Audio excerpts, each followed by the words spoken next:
이 기업이 설립한 자사고, 얼마 전에 삼성 자사고도 설립되지 않았습니까? 네, 이번 학기에 개학을 했습니다. 삼성고는 문제가 없던가요? 이제 첫 학기이기 때문에 재정보조금 문제는 아직 확인이 안 됐습니다. 하지만 삼성고는 설립 과정 내내 특혜 시비가 불거졌습니다.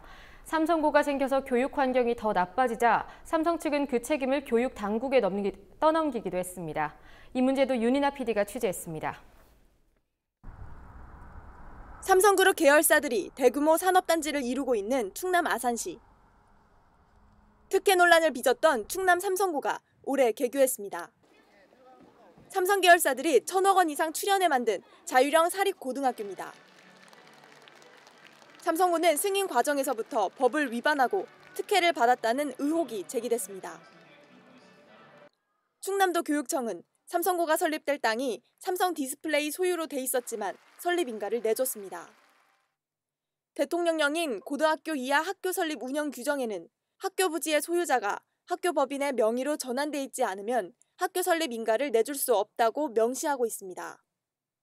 도교육청은 이 법령을 어기면서 삼성고에 설립 인가를 내줬습니다. 충남도 교육청의 고위공직자가 삼성고 설립 허가를 심사하던 시기에 삼성고 법인 이사를 겸직한 사실이 밝혀지기도 했습니다. 김성기 충남교육청 교육정책국장이 삼성고 설립 계획을 승인한 지난해 9월 삼성고 법인 이사를 겸직했습니다.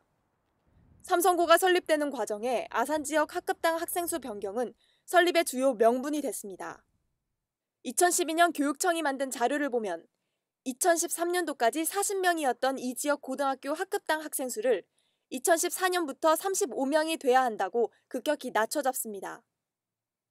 학급 정원을 줄이면서 기존 학교로 수용할 수 없는 학생 수가 전에 비해 8배가량 증가한 것으로 나옵니다.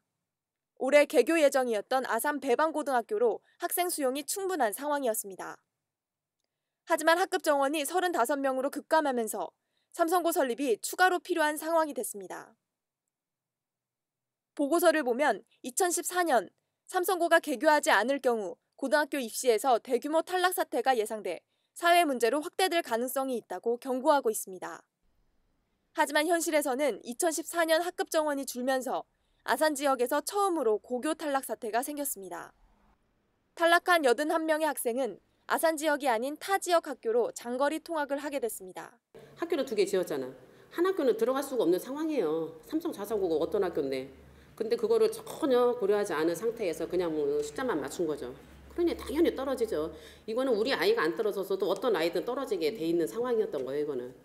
계속된 논란에 삼성 디스플레이는 자사 블로그에 아산 지역 학생 탈락 사태는 교육청이 학생 수요를 잘못 맞췄기 때문이라고 책임을 교육청에 돌렸습니다.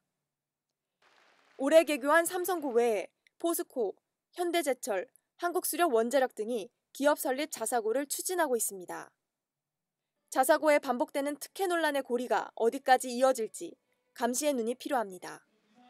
국민TV 뉴스 윤인아입니다.